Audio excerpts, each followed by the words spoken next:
ఈరోజు ఒక చిన్న టాపిక్ మీకు రెవల్యూషన్ మీద చెప్తాను. ప్రకటన గ్రంథంలో 2 రకాలైన గుర్రాలు వివిధ సమయాల్లో వస్తాయి. ఈ 2 రకాలైన గుర్రాలు వైట్‌గా ఉంటాయి. ఈ గుర్రాలు మీద అధిరోహించే వ్యక్తులు ఎవరు? యేసుప్రభువా అధిరోహించేది? లేకుంటే ఎవరైనా వేరే వాళ్ళు అధిరోహిస్తారా? వారి వారి యొక్క క్యారెక్టర్స్ ఏంటి అన్న విషయాలను ఈరోజు మీకు తెలియజేస్తాను. 7 ఇయర్స్ ట్రిబ్యులేషన్ మీరు గమనించండి. మనం ట్రిబ్యులేషన్ పీరియడ్‌లో త్వరలోనే ట్రిబ్యులేషన్స్ ఈ లోకంలోకి వస్తాయి. చిన్న చిన్న శ్రమలు ఉన్నాం ప్రస్తుతం బర్త్ పాంగ్స్ అంటారు. ఈ ట్రిబ్యులేషన్ పీరియడ్‌లో మనం ఎత్తబడతాం. ముందే ఎత్తబడతాం. ఈ ట్రిబ్యులేషన్ పీరియడు లో ఈ తెల్లటి గుర్రం ఎక్కడొస్తుంది? ఏడేండ్ల శ్రమల అధ్యయనము, 7 ముద్రలు, 7 బూరధ్వనులు, 7 ఉగ్రతా పాత్రలు. 7 years tribulation, 7 years, 7 seals, 7 trumpets, and 7 wrath bowls.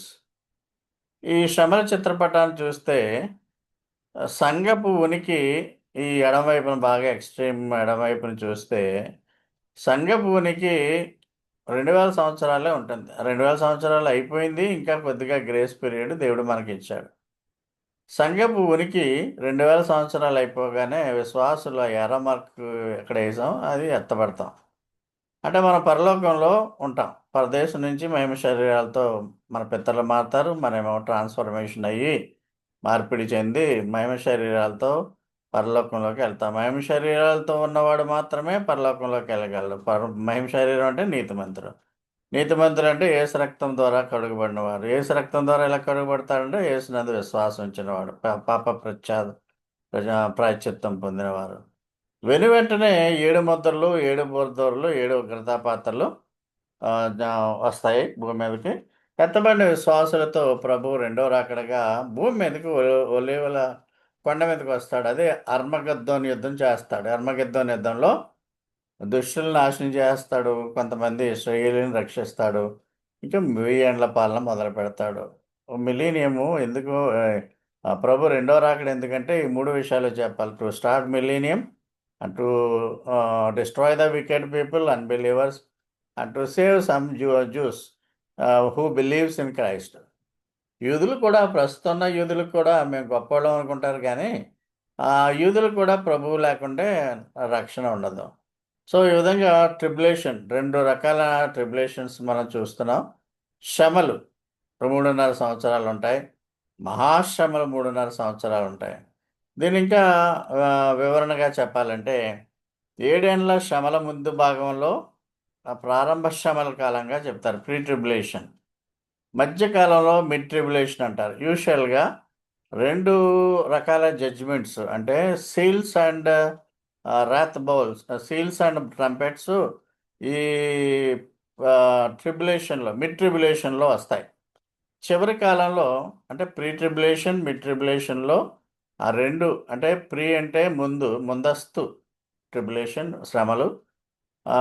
Mid tribulation అంటే మధ్యలో వచ్చేటువంటి శ్రమలు. ఈ 2 కాలాల్లోని 2 శ్రమలొచ్చేస్తాయి. 2 జడ్జిమెంట్‌లు అంటే ఆహ్, ఎత్తబడిన తర్వాత విశ్వాసులు భూమి మీదకొచ్చేటువంటి మొట్టమొదటి శ్రమ సీల్స్ అంటే ముద్రలు. తర్వాత బూరధ్వనులు. 7, 7, 7, 7 మూడులు 21. 21 జడ్జిమెంట్‌లు భూమి మీదకి రాబోతున్నాయి. చివరి కాలం చాలా గ్రేట్ ట్రిబ్యులేషన్‌గా ఉంటుంది. చివరి కాలంలో మరి ట్రిబ్యులేషన్ చివరిలో ప్రభువు భూమి మీదకొస్తాడు ఎత్తబడిన విశ్వాసులతో. శ్రమల ప్రారంభంలో జరగబోయేటువంటి సంఘటనలు అనగా ప్రకటన గ్రంథం 6వ అధ్యాయంలో అవి చెప్పబడతాయి. ఆ సంఘటనలు మత్తయి సువార్త 24వ అధ్యాయము, లూకా సువార్త 21 అధ్యాయాల్లో కూడా అదే విధంగా ఉంటది. అంటే ప్రకటన గ్రంథం 6, మత్తయి సువార్త 24, లూకా సువార్త 21 ఆల్మోస్ట్ ఆల్ ప్రారంభ శ్రమల గురించే అవి వివరిస్తా ఉంటాయి. ఈ 7 ఏడేండ్ల శ్రమల్లో 21 జడ్జిమెంట్లు ప్రజల మీదకి రాబోతున్నాయి. కనుక ఆహ్, ఈ శ్రమల మొదటి కాలంలో అంటే ఆల్మోస్ట్ ఆల్ ఎత్తబడే సమయంలో ఆహ్, ముందస్తు శ్రమలలో బర్త్ పాంగ్స్ అంటారు జరిగే సంఘటన. లోకాసువార్త 21, మత్తయి సువార్త 24 అధ్యాయాల్లో వేదనలకు ప్రారంభంగా చెప్తాం. దీన్నే ఏడేండ్ల శ్రమకాలాన్ని టైమ్ ఆఫ్ జాకబ్ ట్రబుల్ అంటారు. యాకోబు ట్రబుల్స్ అంటారు. ఏడేండ్ల శ్రమకాలం ఎంత ఉంటుందంటే 3.5 ఏళ్ళు 3.5 ఏళ్ళు 3.5 ఏళ్ళు. అంటే ఏడేండ్ల శ్రమల్లో 3.5 ఏళ్ళు ఫస్ట్ 3½ ఇయర్స్ 1260 రోజులు. 3.5 చివరి 3.5 సంవత్సరాలు 1260 రోజులు. అయితే 1260 రోజులకు శ్రమలకు అయిపోతాయి గానీ, ఆ శ్రమలు ఇంకా ఒక 30 రోజులు ఎక్స్‌టెండ్ చేస్తాడు దేవుడు. అంత్యక్రీస్తు పాలన అంతమైపోవడానికి ఇంకా 30 రోజులు. అంటే 1260కి 30 కలిపితే 1290 రోజులు. అయితే 1000 ఏండ్ల పాలన స్టార్ట్ చేయడానికి ప్రభువు అంత్యక్రీస్తు పాలన చేయడానికే ప్రభువొస్తాడు. ఇంకొక 45 రోజులులో 1335 రోజుల్లో 1000 ఏండ్ల పాలన ప్రారంభమవుతుంది. అంటే 3.5 సంవత్సరాలు మొదటి 3.5 సంవత్సరాలు రెండవ దశలో రెండవ 3.5 సంవత్సరాలు జరిగినప్పటికినీ 30 రోజులు, 45 రోజులు ఎక్స్‌టెన్షన్ ఉంటుంది. ఇది ఎక్కడ ఎందుకు ఎక్స్‌టెండ్ అవుతుంది అన్నది దానియేలు గ్రంథం 12 అధ్యాయము 11, 13లో రాయబడింది. ఆ విధముగా శ్రమలయిపోయినా 30 రోజులు ఎక్స్‌టెండ్ చేయబడుతుంది. అంటే పెరిగింది. ఇంకొక 45 రోజులు. అంటే మొత్తం 75 రోజులు ఎక్స్‌ట్రాగా కూడా దేవుడు చేశాడు. ఆ పాలన అంతమవ్వడానికి, 1000 ఏండ్ల పాలన మొదలవ్వడానికి. అంత్యక్రీస్తు నాశనము, క్రీస్తు మళ్ళా రాజ్యాధికారం రావడానికి. దానియేలు గ్రంథం 12, 11, 13లో ఈ మాటలు ఉన్నాయి. ఇప్పుడు ఇది మీకు తెలుసున్నటువంటి పట్టిక గిఫ్టీ బాబు ఆ చర్చ్‌లో కూడా ఇది హ్యాంగ్ చేశాడు. ఎంతో ఖర్చుతో తయారు చేసి. ఇందులో 7 ఏండ్ల శ్రమలు కాబట్టి ఈ పిక్చర్‌లో రెడ్‌గా పెట్టాం. దానియేలు 9:27లో 7 ఏండ్ల శ్రమలు అనే కాన్సెప్ట్ దానియేలు గ్రంథం 9దో అధ్యాయము 27లో వచ్చింది. ఈ విధంగా మనము చూస్తున్నట్లయితే ఈ 7 ముద్రలు భూమి మీదకి దే యేసు ప్రభువు విప్పుతాడు. 7 ముద్రలలో మొదటి ముద్ర ఒక వైట్ హార్స్ మీద ఒక రౌతు కూర్చుంటాడు. ఈ వైట్ అంటే ఏడవ ఏ ఏ ఏ మా 7 ముద్రలలో మొదటి మొదటి ముద్ర విప్పగానే తెల్లని గుర్రం వస్తుంది. అంటే ప్రకటన గ్రంథం 6వ అధ్యాయంలో తెల్లని గుర్రముపై కూర్చున్నవాడు అంత్యక్రీస్తు అవ్వవచ్చు, కాకపోవచ్చు. వాడు అంత్యక్రీస్తు కూడా కాదు. అయితే వాడొక మోసగాడు. అబద్ధాలు మాట్లాడేవాడు. అబద్ధ ప్రవక్త. చూడండి ఈ రోజుల్లో కూడా అబద్ధాలు మాట్లాడేస్తూ ఉంటారు. ఇట్టే అబద్ధాలు. సత్యం ఎవరు మాట్లాడరు. అంత్యకాలం కదా! సో, 7 ముద్రలలో 4 ముద్రల ద్వారా తెల్ల గుర్రం, ఎర్రని గుర్రం, నల్లని గుర్రం, పాండుర రంగు గల గుర్రాల ద్వారా మానవాళికి కొంత నష్టం జరుగుతుంది. ఈ పట్టికలో మీకు అంత్యకాల వర్తమానాల పుస్తకంలో రెండవ రాకడలో ఇది మీకు పెట్టడం జరిగింది. మొదటి ముద్ర తెల్లని గుర్రం. వాడు విల్లు ధరిస్తాడు. మొదటి గుర్రపు మీద ఉన్నటువంటి రౌతు అంటే గుర్రాన్ని స్వారీ చేసేవాడు ఒక విల్లు. వీడు చేసే పనేంటంటే అబద్ధాలు, మోసం. కిరీటాన్ని కూడా ధరించుంటాడు. But he is not Jesus Christ. తెల్లని గుర్రం కూడా యేసు ప్రభువుని కలిగి ఉన్నటువంటి తెల్లని గుర్రం కాదిది. సో, ఆ విధంగా ఈ మొదటి గుర్రము ఒక అబద్ధ ప్రవక్త లేకుంటే మోసం చేసేటువంటి వాడు విల్లు, కిరీటంతో వచ్చి ప్రపంచంలో అబద్ధాలు స్ప్రెడ్ చేసి ఇప్పటికే అబద్ధాలు స్ప్రెడ్ అవుతున్నాయి. క్రీస్తు విరోధులు అనేక మంది ఉంటున్నారు. వాడు మొత్తానికి ప్రపంచమంతా కూడా ఒక మోసంతో నింపేస్తాడు. ఇక రెండవ ముద్ర, మూడవ ముద్ర, నాలుగవ ముద్ర గురించి చార్ట్ చూడండి. ఎర్రని గుర్రం, యుద్ధాలొస్తాయి, చంపబడతాయి. మూడవ ముద్ర నల్లని గుర్రం, కరువు, కాటకాలొస్తాయి. త్రాసు పట్టుకుంటాడు వాడు. నాలుగవ ముద్ర పాండుర వర్ణం కలిగిన గుర్రం. కరువు, క్రూరముఖం, భూమిపై 1/4 భాగం మరణాలని కలగజేస్తాడు వీడు. 4 ముద్ర. ఇంకా 5, 6, 7 ముద్రల్లో ఇక్కడ మీకు రాశాను. అందులో ఇవన్నీ కూడా మీరు చూసుకోవచ్చు. 5వ ముద్ర హతసాక్షులు ఆక్రందన, 6వ ముద్ర పెద్ద భూకంపము, సూర్యుడు నల్లగా కంబళి వలె మారడం, చంద్రుడు రక్తవర్ణంగా మారడం, ఆకాశ నక్షత్రాలు రాలడం, ఆకాశ మండలపు చుట్టబడిన గ్రంథం వలె తొలగిపోవడం, ద్వీపములు, కొండలు స్థానాలు మారిపోవడం. ఇప్పటికే మనం కొన్ని ప్లానెట్స్, కొన్ని కొన్ని ఖండాలు, కాంటినెంట్స్ స్థానాలు కదులుతున్నాయని గమనిస్తున్నాం. సమస్త భూప్రజలు గొర్రెపిల్ల ఒకరి తప్పించుకోవడానికి కొండలు, గుహల్లో, బండ సందుల్లో దారుకుంటారు. 7వ ముద్ర ఇప్పగానే పరలోకములో అరగంట నిశ్శబ్దం ఉంటుంది. తుఫానుకు ముందు నిశ్శబ్దం. కొంతమంది అంటారు ఈ నిశ్శబ్దం విశ్వాసులు ఎత్తబడటానికి జరుగుతున్నటువంటి సమయం అంటారు, కానీ బైబిల్ ఆధారం లేదు. అంటే ఇది తప్పవచ్చు ఈ భావన. మరి ఎందుకు అర్ధగంట అనేది మనకి మనం ఎత్తబడిన తర్వాత పరలోకంలోకి వెళ్ళిన తర్వాత మాత్రమే ఈ యొక్క విశిష్టాన్ని ప్రభు నుంచి మనం తెలుసుకోవచ్చు. అంటే ఇవన్నీ జరిగేటప్పటికి ముందే మనం పరలోకంలోకి వెళ్ళిపోతాం. ఇవన్నీ కూడా విడనాడబడినటువంటి వారికి సంభవిస్తాయి. ఈ విల్లులు, ఖడ్గాలు ఇవన్నీ డెత్. మొదటి ఇదైతే విల్లు కలిగిన తెల్లని గుర్రం మీద వచ్చేవాడికి మరణం, ఫెమైన్ అంటే కరువు. రెండో గుర్రం ఎర్రని గుర్రం, వార్ నల్లని గుర్రం. వాడు ఒక త్రాసు కూడా పట్టుకుంటాడు. ఆ తర్వాత కాంక్వెస్ట్ అంటే విజయాన్ని సంపాదించాలనేటువంటి కాంక్షతో యుద్ధాలు అయ్యి రేపుతాడు.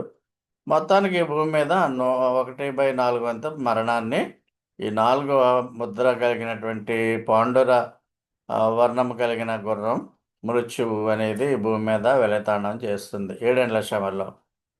అంటే ఇప్పుడు టాపిక్ ప్రకారం మొదటి గుర్రం మీద ఉన్నటువంటి వాడు అంత్యక్రీస్తు కావచ్చు, అవ్వవచ్చు. అబద్ధాలు మాత్రం మాట్లాడతాడు, అంటే అబద్ధ ప్రవక్త అవ్వచ్చు, మోసగాడు, ఈ విల్లును ధరించి ఉంటాడు. అది గుర్తుపెట్టుకోండి. ఇది ప్రకటన గ్రంథం 6వ అధ్యాయంలో ఉన్నటువంటి గుర్రం.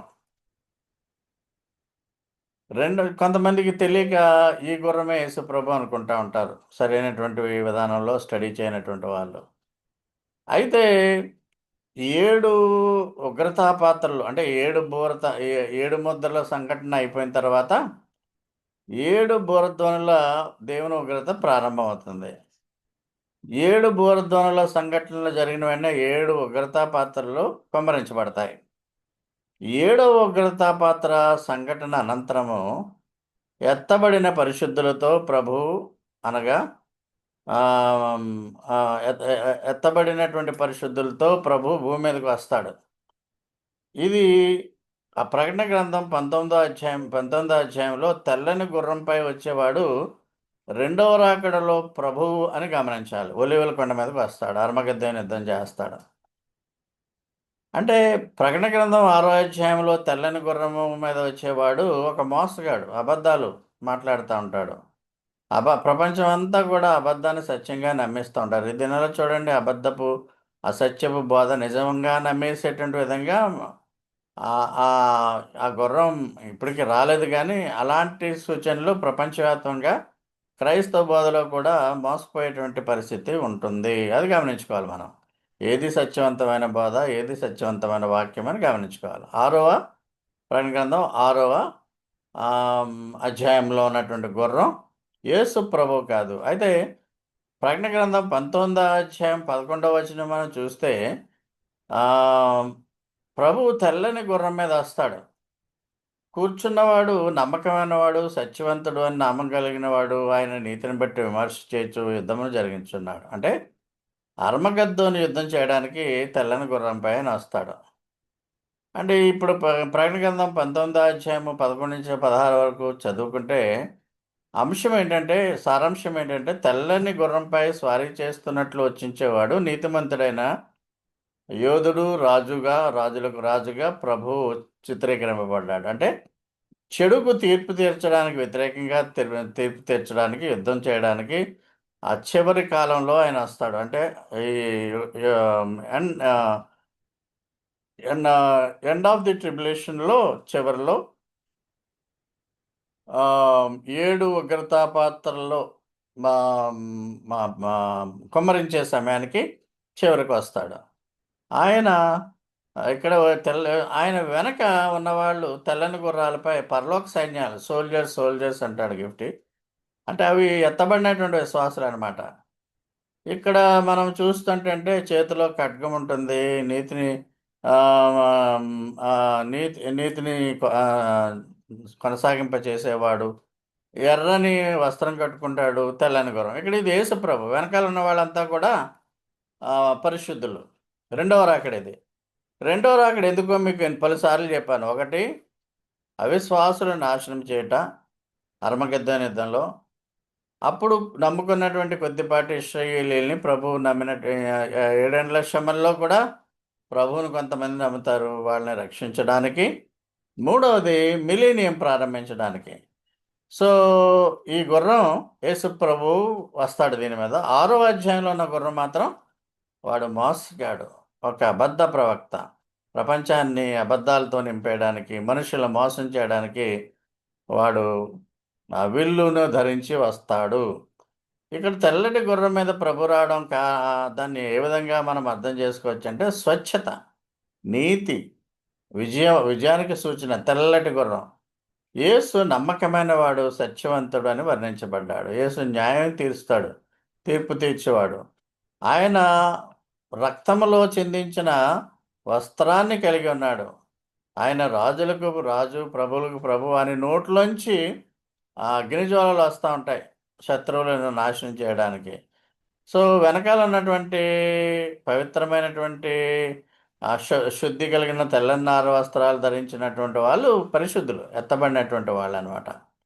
ఈ విధంగా అర్మగెద్దోన్ యుద్ధం జరుగుతున్నప్పుడు క్రీస్తు వ్యతిరేకులంతా కూడా నాశనం అయిపోయేటువంటి పరిస్థితి. సో ప్రకటన గ్రంథం 19వ అధ్యాయంలో ప్రకటించినటువంటి అక్కడ కనిపించేటువంటి గుర్రం, ప్రకటన గ్రంథం 6వ అధ్యాయం 2వ వచనంలో ప్రస్తావింపబడిన తెల్ల గుర్రానికి వేరువేరుగా ఉంటాయని గమనించుకోవాలి. ప్రకటన గ్రంథం 6వ అధ్యాయం 2వ వచనంలో ఉన్న తెల్ల గుర్రం యేసు ప్రభు కాదు. సో యేసు ప్రభు 19వ అధ్యాయంలో మనము రెఫరెన్స్ చూస్తే 11వ వచనం 19:11లో తెల్లని గుర్రంపై వచ్చేవాడు, వెనక పరిశుద్ధులతో వచ్చేవాడు యేసు ప్రభు అని గమనించుకోండి. ఇది రెండవ రాకడ. అంటే తెల్లని వస్త్రము, తెల్లని గుర్రంపై ఎర్రని వస్త్రం ధరించుకుని ప్రభువు పైనుండి పరలోకం నుండి కిందికి వస్తాడు. గుర్రాలు ఎలాంటివి, ఎలాంటి గుర్రాలు ఇవి, మేఘాల్లో ఎలా పరిగెడతాయి అనే వివరణ మనకు తెలియదు. బైబిల్లో అలా రాయబడి ఉంది అంతే. తెల్లని గుర్రాల మీద వస్తాడు.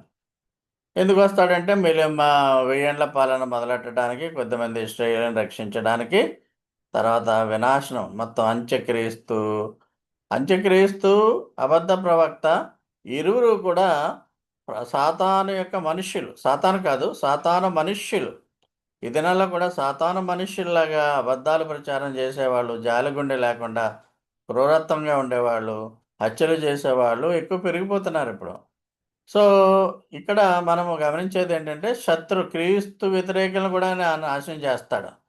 నోటి ఊపిరి చేత కూడా నాశనం చేస్తాడని మనము తెస్సలోనికి రాసిన 2వ పత్రిక 1-6-9 వరకు వ్రాయబడింది. యేసుప్రభువు తన ప్రభావమును కనబరచు దూతలతో పరలోకము నుండి అగ్నిజ్వాలతో, అంటే దూతలు కూడా ఉంటారు, పరలోకం నుండి అగ్నిజ్వాలల్లో వస్తారు. సువార్తకు లోబడిన వారిని కూడా నాశనం చేస్తాడు. మిమ్మలను చంపెట్టే వారిని కూడా ఆయన నాశనం చేస్తాడు.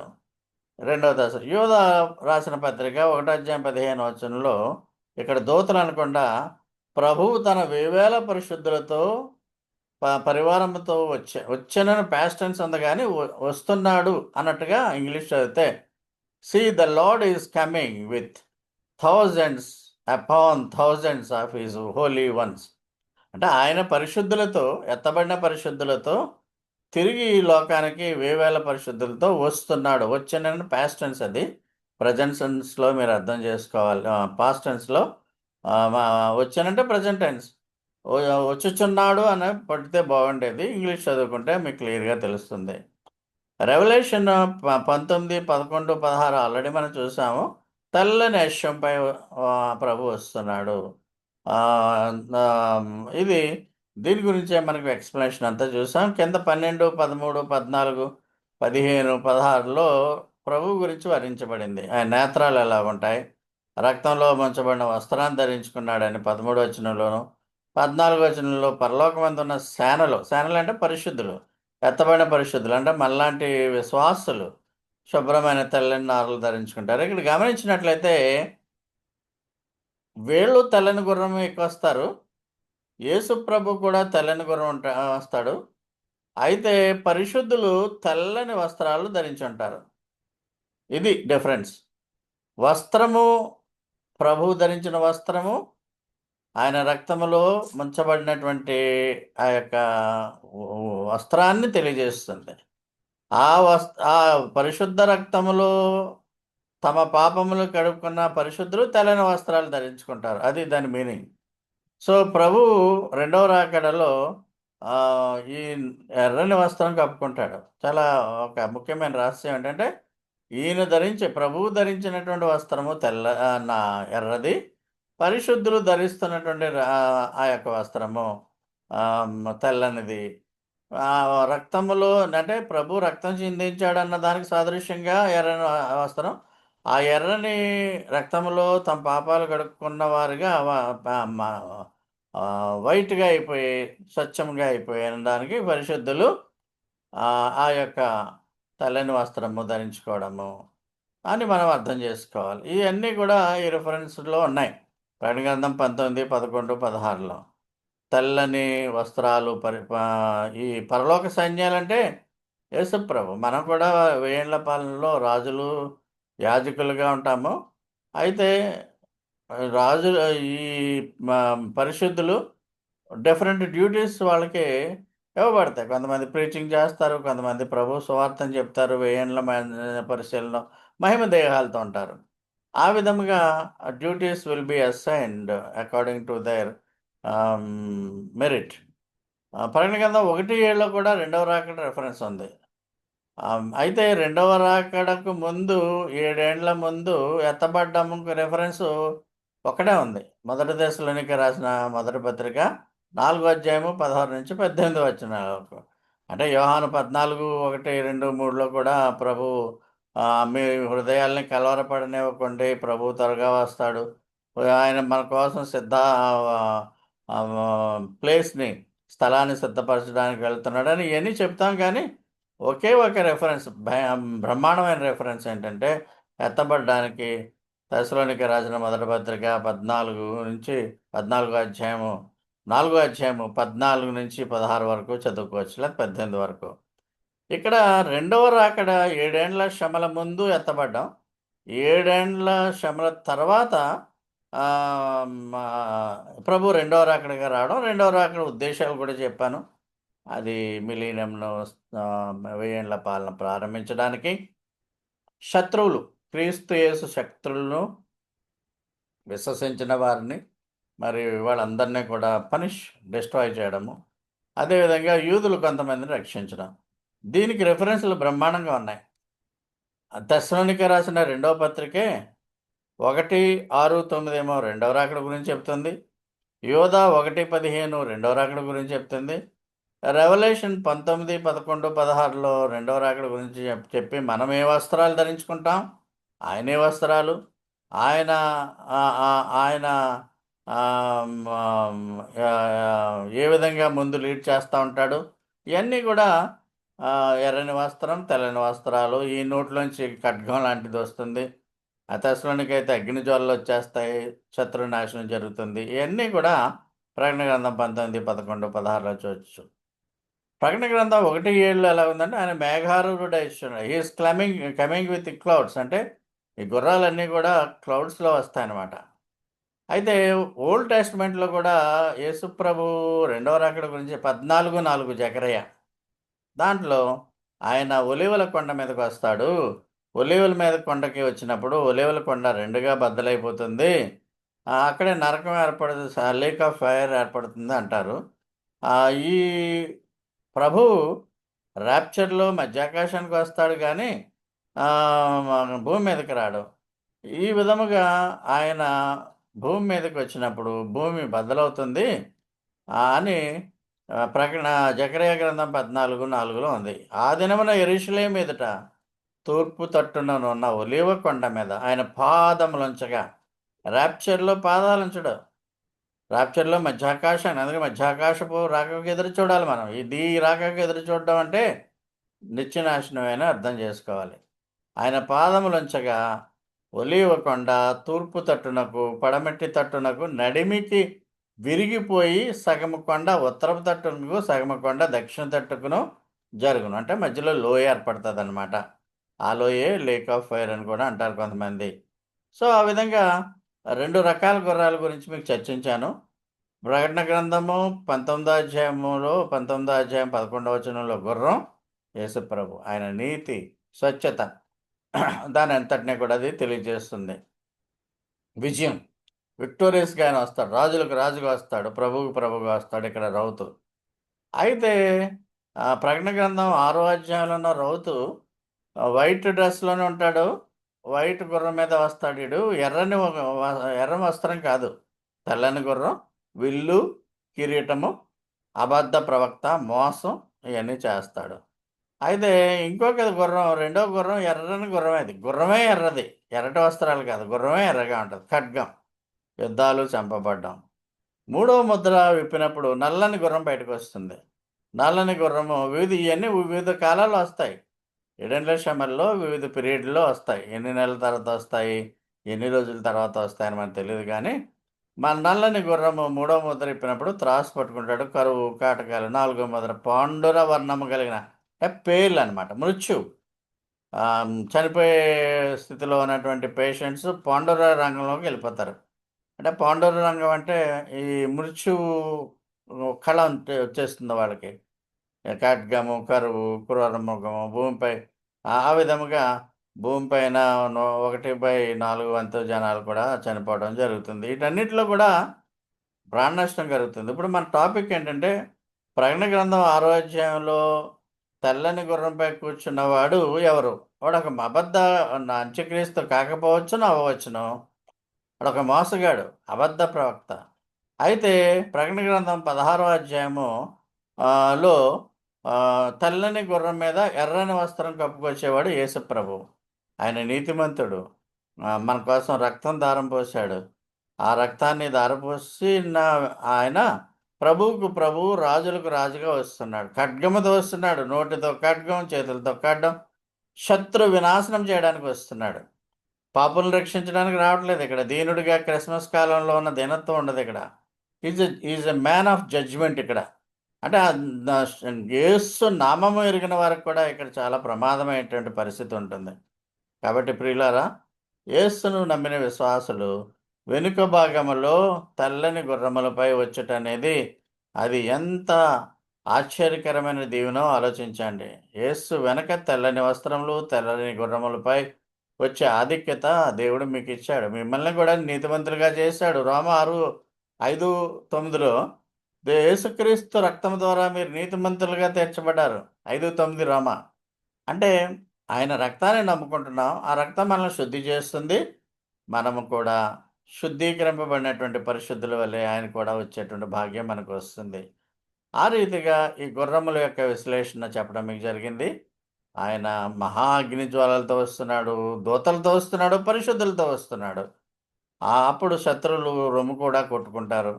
ఆ ఒలీవల కొండ భాగం కూడా విడిపోతుంది. 2 కింద విడిపోతుంది. ఆ విధముగా యేసు భయంకరుడుగా రాబోతున్నాడు. దహించు అగ్ని వలె రాబోతున్నాడు. అది రెండో రాకడ. అయితే దేవుడు యేసు ద్వారా మనకిచ్చినటువంటి గొప్ప కృప ఏంటంటే, బిఫోర్ సెకండ్ కమింగ్ రాకముందే 7 ఏండ్ల ట్రిబులేషన్స్ మనం చూడకుండానే, ఆయన 7 ఏండ్ల శ్రమలు ప్రారంభమయ్యే సమయానికే మనకి మహిమ దేహాలతో పైకి తీసుకుపోతాడు. మన పితరులు చనిపోయిన వారికి రిజరెక్షన్ ఉంటుంది. మహిమ శరీరాలు. అదేవిధంగా ఒకవేళ ప్రభు వచ్చే సమయం వరకు బ్రతికున్న వాళ్ళకి ట్రాన్స్‌ఫర్మేషన్, మార్పు, రూపాంతరం జరుగుతుంది. ఆ విధముగా అందరూ కలిసి పరిశుద్ధులుగా పైకెళ్ళిపోతారు. విడనాడబడిన వారికి 7 ఏండ్ల శ్రమలు తప్పవు. 7 ఏండ్ల శ్రమల నుంచి విశ్వాసులను తప్పించినటువంటి దేవునికి వందనాలు. యేసు ద్వారా మనకి ఆ యొక్క శ్రమ తప్పించాడు. అయితే ఇంకొక ఆధిక్యత ఏంటంటే, 7 ఏండ్ల పరలోకపు విందు తర్వాత బహుమానాలు ప్రభువుని మనము పరిశుద్ధ వివాహం చేసుకోవడము, 7 ఏండ్ల విందు, 5 రకాల క్రైస్తవ కిరీటాలు పొందడం.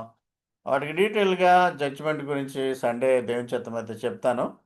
సో, ప్రస్తుతానికి ఆయన మనల్ని ఆశీర్వదించాడు. ఎలాగ ఆశీర్వదించాడంటే ఎత్తబడడం ద్వారా పరలోకంలో దాచిపెడతాడు. ఉగ్రత నుంచి మనల్ని తప్పిస్తాడు. అదే విధంగా మళ్ళా ప్రభువుతో పాటు ప్రభువు మనకు అండ. ఆయన ఉండగా మనకి ప్రత్యేకమైనటువంటి శక్తి, బలం ఉంటుంది. మన కాపరి ఆయన. మనల్ని వదలడు. నిన్ను కాపాడువాడు కునుకుడు, నిద్రపోడు అన్న విధంగా అది ఆధ్యాత్మికంగా మనం అర్థం చేసుకోవాలంటే ఆయన ఎప్పుడు మనల్ని అంటుకునే ఉంటాడు. యెహోషువ గ్రంథంలో మంచు చెట్టునకు అతుక్కుని ఉన్న విధంగా నిన్ను ఆయన అతుక్కుని ఉంటాడు. అటువంటి మంచి జీవితాన్ని అనుగ్రహించినటువంటి మన ప్రభువుకి, ఆయనకు మనం ఎల్లవేళలా స్తుతులు చెల్లించవలసిన వారమే ఉన్నాము. దేవుడు మనలను తన యొక్క పరిశుద్ధ కార్యం ద్వారా ఆయన మనల్ని రక్షింపజేశాడు. ఆ శిలువలో మన పాపాలను కప్పుకున్నాము. మహిమ శరీరులుగా మారతాం త్వరలోనే. ఆ యొక్క ఎత్తబడేటువంటి ఆ యొక్క ప్రక్రియకు సిద్ధపడదాం. శుభ నిరీక్షణ కలిగి ఉందాం. ఎత్తబడుట కలిగిన ఎత్తబడుట అనేటువంటి ఆశీర్వాదము ఒక శుభ నిరీక్షణని నమ్ముదాం. ఆ విధంగా దేవుడు మనల్ని బహుగా దీవించి కాచి కాపాడును గాక.